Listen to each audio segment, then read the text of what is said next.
El gobierno de Gustavo Petro mostró con orgullo cómo han logrado que cerca de 4 millones de colombianos hayan salido de la pobreza en este periodo presidencial.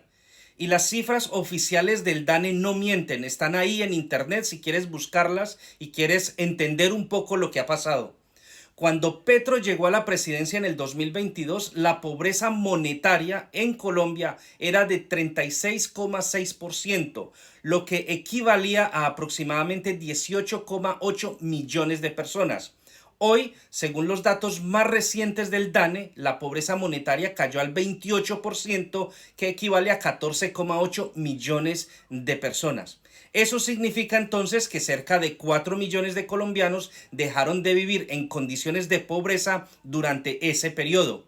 Y hay un dato aún más importante que no vas a ver en los medios de comunicación tradicionales y que es importante que lo sepas y que lo difundas sobre todo.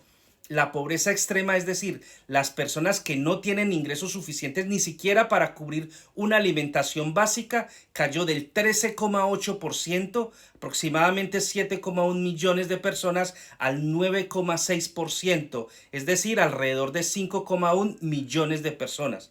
Estamos hablando de cerca de 2 millones de colombianos que dejaron atrás la pobreza extrema. Por supuesto que el hecho de que haya un 14,8 millones de pobres, de los cuales más de 5 millones no logran aún las 3 comidas diarias, es una cifra que debería avergonzar a cualquiera. Pero también es cierto que nunca antes se había registrado una reducción tan importante de la pobreza en tan poco tiempo.